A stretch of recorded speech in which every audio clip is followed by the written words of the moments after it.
Before we dive into today's episode, I just want to take a quick moment to say if you enjoy these conversations and find them helpful, please consider hitting the subscribe button. And if today's topic resonates with you, I'd love it if you could take a few seconds to leave a rating or a review.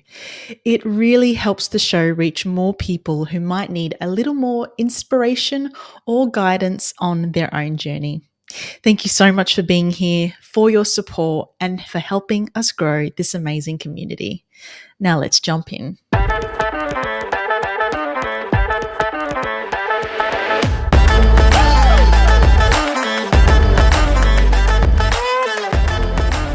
Hello and welcome back.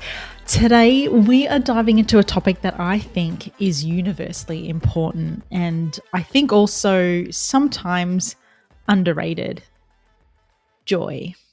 It's that little spark that's like a warm cup of coffee on a chilly day.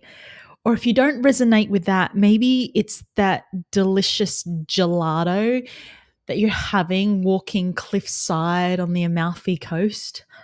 Oh, how's that for an image for you? I love Italy. And I think it's really important to note that if you're listening to this and you're afraid that I'm just going to tell you to slap a smile on your face and think positive, well, I'm not going to do that, because the kind of joy that sticks around is not fleeting. It is not like when you watch a whole series on Netflix in a single sitting. I've done that before. And whilst there is a place for that, it's not that, because joy is so much more than that. And today I want to talk about finding that joy that really lasts. So let's take a quick quiz. What is the difference between joy and happiness? And I didn't know the answer to this. And it wasn't until I purchased and read the book Choose Joy by Sophie Cliff. And she talks about how joy is deeper and more enduring than happiness. Happiness usually comes from the external things like getting a compliment or achieving a goal or enjoying a fun event. It's those quick boosts that we get from something that's happening around us or outside of us. Joy, on the other hand, is more internal. It's deeper, it's steadier, and it sticks around no matter what is going on the outside. It is the contentment of spending time with the people that you love. And it's the contentment of, when you're with those people that you love, even though you could be sitting in complete silence, it is still the place that you want to be. It's the peace that you feel when you're completely aligned with your passions, your values, and yourself.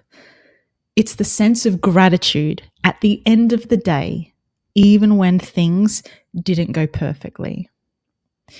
So while happiness may be the peak moments, joy is that steady presence that keeps us grounded through it all. The most interesting thing is that joy doesn't just bring a sense of peace. Studies show it's got amazing benefits for the brain, body, and even your immune system. For example, research by Dr. Barbara Fredrickson found that positive emotions like joy broaden our awareness and help us build lasting resources. Things like resilience, stronger social connections, and better physical health. In fact, experiencing joy regularly can lower stress hormones and improve immune function. This gives us an extra layer of protection against illness. So joy isn't just about a feel-good thing. It is a tool that strengthens us inside and out. But how can you make joy a priority? Joy is not a destination. It's not a thing that we seek once we've completed something. It is not I'll be happy after I've achieved this, or I've met this deadline, or I've crossed off the 300 things on my list. We're always pushing joy to the back of the list as if it's something we'll get around to when everything else is done. But what if we flipped that around?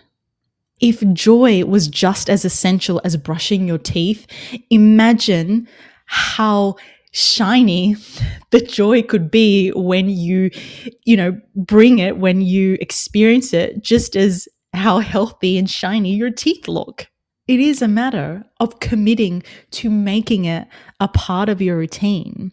And it might sound small, but regularly checking in with ourselves about how joy can shift our entire perspective is huge. Just like other routines that keep us healthy, joy can be something we integrate into our day to day life, not something we reserve for weekends or vacations. The more we prioritize the little joyful moments, the more we fill up our resilience tank.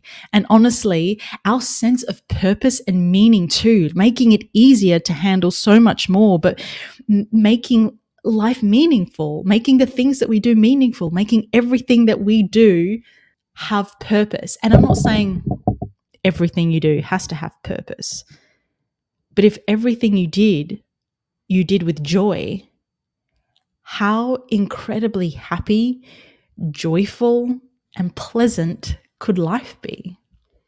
So, in saying that, I think it's important to find our joy triggers. So, in Choose Joy, Sophie Cliff highlights the value of recognizing the little things that bring us joy, the simple, everyday moments that brighten our day.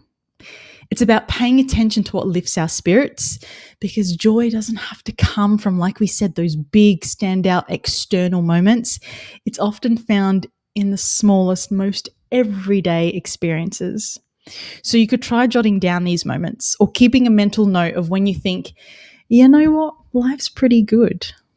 As Sophie suggests, the more we notice these moments, the more we can bring joy into our daily lives. So I thought I would try and jot down a few different things as to help you figure out ways to bring joy into your life. So these are a few triggers that you could use. You could try and keep a joy journal. Each day you could jot down one or two small things that made you feel good, like a funny conversation or a moment of peace. And if writing isn't your thing, then maybe you could record it instead. I mean, how cool would it be if you just 30 seconds took out your phone and recorded yourself talking about the thing that brought you joy? Like, to look back on that and then see the shine and the joy in that moment in your eyes, in your voice about the thing, I think would be so beautiful. And it becomes, these vivid moments that you can look back on. I think that would be really cool. Imagine if you had like so many of those to look back on. You could set joy alarms. So you could set a reminder on your phone where you would pause and look around for something that you enjoy, the sky, a song, maybe just a moment to breathe, because we all know that, sometimes we can get so carried away, whether it's, work at our desk, maybe it's, our family, or maybe it's something that, we're working on, whatever it is, where we can be so consumed in it. And sometimes it's a good consumption and sometimes it's not so healthy. And so being able to sort of just have that circuit breaker where you can take a step back and think about the little things around you that bring you joy, what brought you joy in that day, in that moment, is a really special and healthy thing to do. And it can bring you back into the moment and what's really good for you. Practice mindful noticing.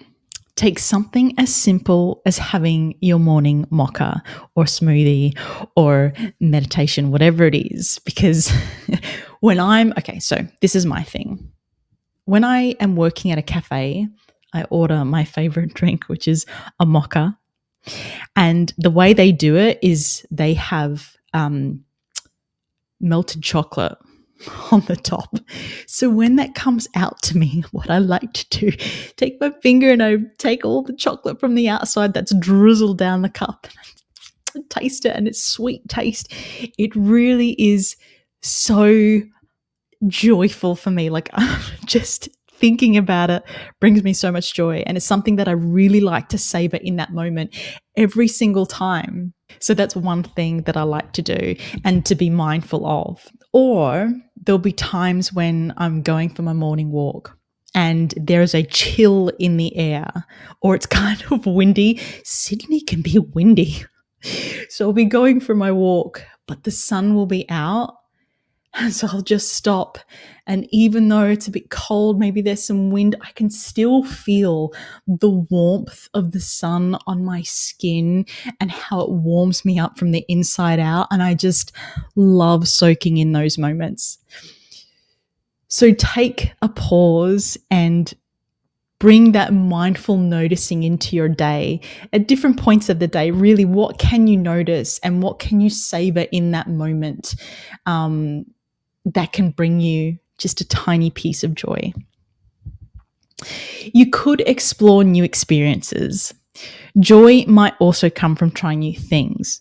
Scary at first, but also how much joy does it bring you when you've conquered a fear in trying something new? Nothing compares. And of course, you don't need to try something new and scary to experience joy, but it's all part of it.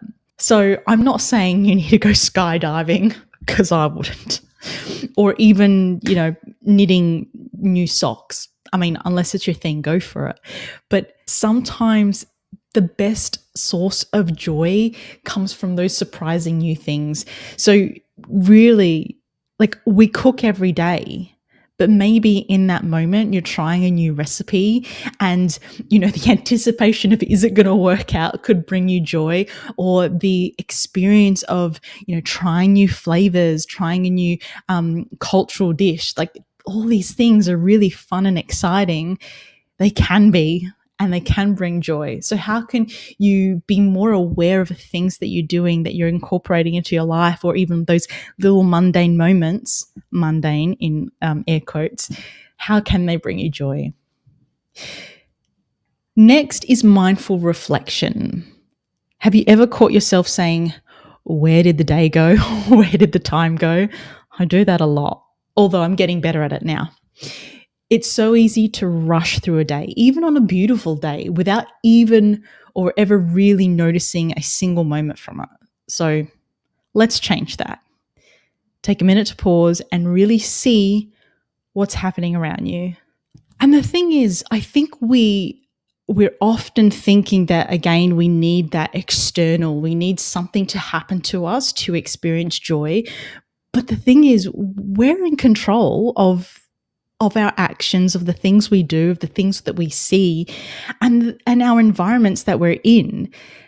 So you could add little touches to your space, like a plant, like your favorite playlist, or a photo that brings you a smile. It doesn't need to be fancy. It just needs to be, or it just needs to feel like a place that you want to be. It's a space that you want to be in, a space that when you walk into it, it has all the things that bring you joy. I mean, if you're watching the podcast on the video on YouTube or Spotify, you'll see in the background, I've got my books around me, and I love books, and especially ones that are really well illustrated. And you'll see behind me, I've got Florence Given, Women Living Deliciously. It is such a gorgeous book. So I like to surround myself with those sorts of things. Find the thing that brings you joy. And again, coming back to, you're in control of yourself. Take a moment each morning, spend 10 seconds, literally 10 seconds, and ask yourself, what is my intention for today? How can I bring joy into my day today? It could be as simple as, today I'm going to look for things that make me smile. You'd be surprised how much these small steps can help you notice the bright spots in an otherwise ordinary day. I remember I was listening to Mel Robbins podcast, and she was saying about, finding hearts in her day, and that then triggered every time she'd walk, she'd find hearts. She'd find hearts in the shape of, from leaves on the floor, or literally someone carved in a heart in a tree trunk. And I think these things are just such a beautiful way to bring that joy and that curiosity, that creativity, that search for these beautiful things that can really put a smile on your face. And that surprise and that delight as well, like, deciding that you're going to see hearts all day, and then you see a heart on a tree trunk, like that's beautiful and kind of hilarious and shocking and surprising all at once. So these things are a really great way to bring your attention to the little things that bring a smile to your face. And I want to bring it back to the studies for the moment, like how important joy is, because, they make you smile and it feels good. But the fascinating thing is that it actually has measurable effects on our stress levels. Studies show that joy and other positive emotions can lower stress hormones like cortisol, easing the body's physical response to stress. Joy can also activate the brain's reward system, releasing neurotransmitters like dopamine and serotonin, which naturally help counteract stress and boost our mood. So while joy may seem like a nice extra, it's actually a powerful way to build resilience and to help us handle life's tougher moments. So, how about we design a joy toolkit?